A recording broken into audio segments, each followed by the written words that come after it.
Ministro, o senhor não respondeu a pergunta sobre a gratificação. Eu não deu tempo. Reitero a Vossa Excelência, o senhor tem que administrar o seu tempo, ministro. O senhor tem vários assessores. Trouxe aqui 1 milhão de pessoas. Assessores auxiliem o ministro para ele conseguir responder as perguntas. Tudo bem, obrigado. Vamos lá, fica quieto. São 10 milhões de reais. Fica quieto. Deputado Bilinski, mais uma vez, eu vou pedir querendo perturbar minha a pergunta Vossa aqui. Excelência, para o tempo dele 1 minuto, eu vou pedir novamente aos colegas compreensão. Não vamos interferir enquanto o colega estiver falando, senão não vai dar certo. Deputado Bilinski. Vamos lá. Eu peço então que o senhor responda ao questionamento sobre a gratificação por encargo de curso ou concurso, que está sendo cobrado um valor de 10 milhões de reais, não pode ser deixado de lado. E também eu queria que o senhor se pronunciasse sobre a anulação da questão errada. Eu entendo que a questão foi formulada pela comissão do último governo, mas o senhor tem que anular uma questão que está obviamente errada. A gente tem que ter lastro na estrutura da realidade, a gente tem que ter honestidade intelectual. Esse é o Ministério da Educação. A educação tem que ser correta, senão não vale nada. Obrigado.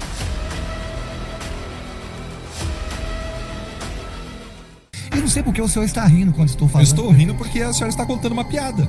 Entende? Este é uma piada. Vossa Excelência não é formada em Direito. Vossa Excelência falou sobre o PCC. PCC que é uma organização criminosa exportada pelo Brasil. Por que o governo federal é contrário a classificar organização criminosa como organização terrorista? Isso, ministro, é para o senhor aprender o que é fake news, o que é falso e mentiroso. É esse tipo de moral de esgoto que Vossa Excelência traz aqui para a Câmara.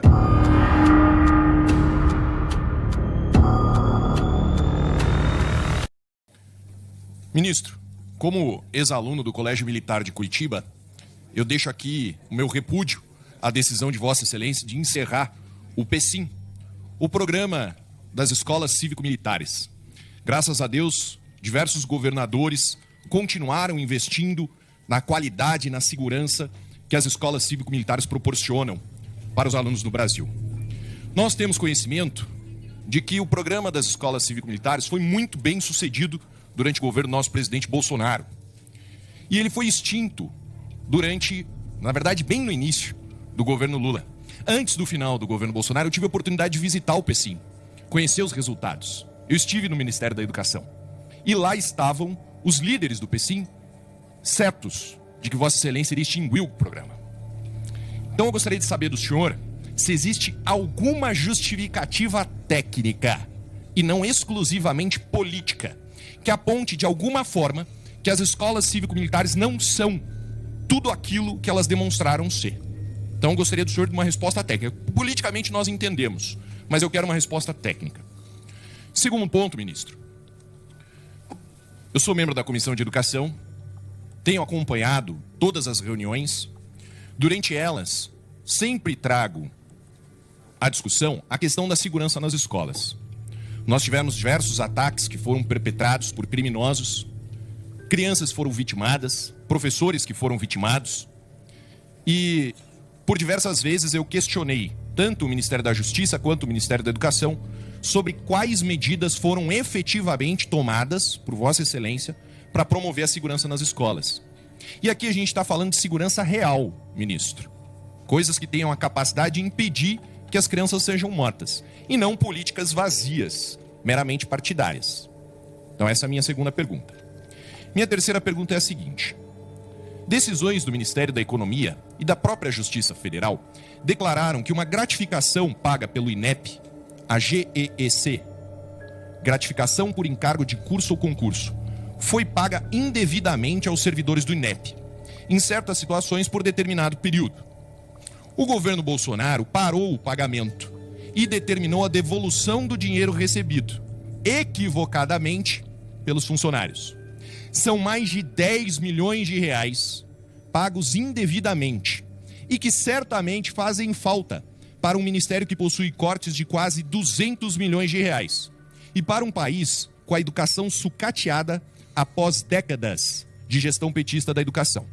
Ministro, de forma bem objetiva, a GEEC ainda está sendo paga pelo INEP de maneira indevida? Segundo questionamento, os valores já foram devolvidos? Sim ou não? Se não, existe uma previsão? Minha terceira pergunta diz respeito ao Enem. Senhor ministro, além de delegado de polícia, eu sou professor. todo professor compreende que a construção do conhecimento, e portanto a educação, ela depende do reconhecimento de significado de certo e errado. É absolutamente impossível conhecer se não é possível dizer se aquilo é certo ou errado. Nesse sentido, eu gostaria da opinião de Vossa Excelência sobre a questão de número 89, que consta na última prova do Enem. Recebi essa questão aqui de diversos alunos, senhor ministro. Sei que não é a sua competência escolher as questões, mas acredito que é vossa competência conhecer o conteúdo delas. A questão diz o seguinte: no Cerrado, o conhecimento local está sendo cada vez mais subordinado à lógica do agronegócio. De um lado, o capital impõe os conhecimentos biotecnológicos como mecanismo de universalização de práticas agrícolas e de novas tecnologias. E de outro, o modelo capitalista subordina homens e mulheres à lógica do mercado. Assim, as águas, as sementes, os minerais, as terras, entre parênteses, de forma explicativa, bens comuns. Senhor ministro, o senhor é formado em Direito, salvo engano, não? Bom, vou lhe esclarecer. A classificação dos bens, de acordo com o direito civil, não contém, de forma nenhuma, águas, sementes, minerais ou terras como bens comuns. Portanto, senhor ministro, a questão está errada. Essa classificação não existe, por uma questão técnica óbvia. O senhor quer falar alguma coisa, deputado? O senhor está me interrompendo. Deputado Paulo Bilinski, eu peço que se dirija a esta presidência e eu coloco ordem no recinto. Muito obrigado, presidente. Tornam-se propriedade privada. Além do mais, há outros fatores negativos, como a mecanização pesada, a pragatização dos seres humanos e não humanos, a violência simbólica, a superexploração, as chuvas de veneno e a violência contra a pessoa. Senhor ministro, não existe chuva de veneno. Isso é impossível. Chuva é uma precipitação de água da atmosfera. A questão, ela tem como certa a seguinte alternativa. Os elementos descritos no texto, a respeito da territorialização da produção, demonstram que há 1. Letra A. Cerco aos camponeses, inviabilizando a manutenção das condições para a vida. Eu sei que Vossa Excelência vai dizer que a questão tem que ser marcada de acordo com o texto, mas é o seguinte, a questão está errada.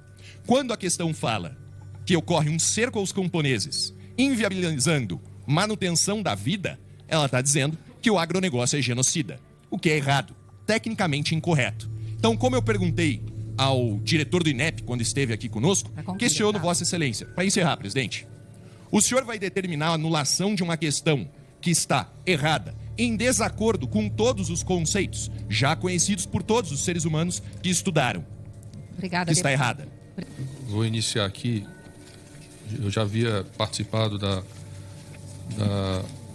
Comissão de Educação, onde você tinha feito essa pergunta do PECIM. Primeiro, vou justificar que, primeiro, por uma questão de conflito normativo. Diferentemente da lei do tempo integral que foi aprovada por esta Casa, esse programa foi criado por decreto. A Casa tentou votar um programa que foi dado inconstitucional, parecer desta Casa, e que houve uma orientação por parte... Aí estou dando a decisão técnica, porque eu sempre tomei decisões ao longo da minha vida pública, respeitando as diferenças e do ponto de vista técnico. Educação é coisa séria. Então, primeiro eu quero dizer que a decisão do Ministério foi decisão técnica, orientada, inclusive, que não está previsto na LDO, nem está previsto no Plano Nacional de Educação, nem está previsto no Ministério da Defesa. Na LDB, aliás, na LDB. Portanto, LDB, Lei de Diretrizes e Bases. Então, segundo, não é verdade, deputado, que os resultados, não há nem possibilidade, não tem nem estudo que mostrou os resultados da implementação dessa política, que nem deu tempo. Você não pode confundir a escola cívico-militar com a escola militar. A escola militar está prevista na legislação estadual. Eu, por exemplo, como governador, ampliei as escolas militares do Ceará. Mas esse é um modelo diferente e que não está previsto legalmente. Portanto, e outra coisa, a adesão dessa política, deputado, você sabe quanto dos recursos do PECIM foi gasto pelos estados? 0,24%. Então, a adesão foi pequena diante de uma política. E se o governo queria fazer essa política uma política robusta, por que não aprovou uma lei aqui no Congresso Nacional? Então, essa foi a decisão em relação a isso, dialogado com os estados. Aliás, nós substituímos isso por uma escola de tempo integral, onde todos podem... E o Estado tem autonomia para tomar a decisão dele. Então, essas são as minhas justificativas em relação a esse tema. Bom, em relação à segurança escolar, apesar de não estar na pauta dos temas aqui do requerimento, mas eu quero dizer que, de imediato, porque esse problema da segurança escolar não foi esse ano não, gente. Não é de agora, não. É um problema que vem ao longo dos anos. É só pegar os números e os dados anteriores. E o presidente Lula tomou imediatamente a decisão, convocou os governadores, porque lembrem-se que nós vivemos numa federação, que é preciso construir política com a parceria dos estados e municípios que estão lá na ponta, que são eles que executam a política nas escolas municipais. Então, a primeira coisa que o presidente foi convidou os governadores, convidou representantes dos prefeitos, do Poder Legislativo, presidente do Senado, presidente da Câmara, convocou o Supremo Tribunal Federal, o Poder Judiciário, para que juntos a gente construa ações importantes. E eu vou dizer qual é o mais importante disso, que foi uma ação efetiva feita por esse governo. Foi o combate às fake news e às plataformas digitais que estimularam a violência nesse país. Pessoas foram presas. São jovens estimulando o armamento, são jovens estimulando matar as pessoas nas redes sociais, e as plataformas digitais precisam ser responsabilizadas. Está aqui no Congresso Nacional uma lei para ser aprovada. A regulamentação do uso das plataformas digitais precisa ser regulamentada, e não é só aqui no Brasil, não. É no mundo inteiro. Veja aí os Estados Unidos, que é o país mais rico do mundo. É quem mais mata, quem mais tem problema de violência nas escolas é os Estados Unidos. Então, esse é um problema complexo, tem que olhar para a questão das plataformas digitais. Várias pessoas foram presas ao longo desse período, fruto de uma ação articulada do Ministério da Justiça com os estados. Nós repassamos, meu caro deputado, 3 bilhões de reais para os municípios e estados, liberamos, para que eles pudessem investir em infraestrutura necessária, permitir, porque nem podia usar esse dinheiro do PDD para isso. Nós mudamos a resolução do FNDE para permitir que os estados e municípios, as escolas pudessem investir nisso. Estamos construindo ações de formação, criamos um grupo de trabalho para construir uma política nacional, que inclusive foi aprovada aqui no Congresso Nacional. Portanto, essas ações... E vou falar que já está nos 5 minutos, já? Bom, e vou falar aqui do Enem. Quero dizer que o Enem não há menor interferência do Ministério da Educação ou deste governo nas provas do Enem. Aliás, deputado, a comissão que elaborou essa prova foi na comissão do seu governo. Os professores foram selecionados em 2020, os itens foram criados em 2021. Portanto, foi o seu governo que elaborou essas questões. E não há possibilidade, enquanto eu for ministro dessa educação, ter qualquer interferência. Ministro, o senhor não respondeu a pergunta sobre a gratificação. Eu não deu tempo. Reitero a Vossa Excelência, o senhor tem que administrar o seu tempo, ministro. O senhor tem vários assessores. Trouxe aqui 1 milhão de pessoas. Assessores auxiliem o ministro para ele conseguir responder as perguntas. Tudo bem, obrigado. Vamos lá, fica quieto. São 10 milhões de reais. Fica quieto. Deputado Bilinski, mais uma vez, eu vou pedir a Vossa Excelência, para o tempo dele 1 minuto, eu vou pedir novamente aos colegas compreensão. Não vamos interferir enquanto o colega estiver falando, senão não vai dar certo. Deputado Bilinski. Vamos lá. Eu peço então que o senhor responda ao questionamento sobre a gratificação por encargo de curso ou concurso, que está sendo cobrado um valor de 10 milhões de reais, não pode ser deixado de lado. E também eu queria que o senhor se pronunciasse sobre a anulação da questão errada. Eu entendo que a questão foi formulada pela comissão do último governo, mas o senhor tem que anular uma questão que está obviamente errada. A gente tem que ter lastro na estrutura da realidade, a gente tem que ter honestidade intelectual. Esse é o Ministério da Educação. A educação tem que ser correta, senão não vale nada. Obrigado. Quero dizer, deputado, que essa gratificação não estava mais sendo paga e que o processo de devolução está na Procuradoria, porque isso tem um trâmite para devolução. Então, fique certo que qualquer pagamento indevido será devolvido aos cofres públicos desse país. Bom, acho que eu respondi. Acho que eu já falei do Enem, houve uma questão anulada porque já tinha sido o item já tinha saído numa prova anterior, por isso que ela foi anulada. Foi justificativo. Eu já respondi sobre isso. Obrigada. Eu vou passar agora E só, ainda tenho 25 segundos, mas quero dizer, deputado, que o governo, eu não gosto de falar do passado, mas o governo passado, do ano passado, cancelou do Ministério 2 bilhões e 180 milhões de reais. 2 bilhões e 180 milhões de reais, só para os senhores terem conhecimento.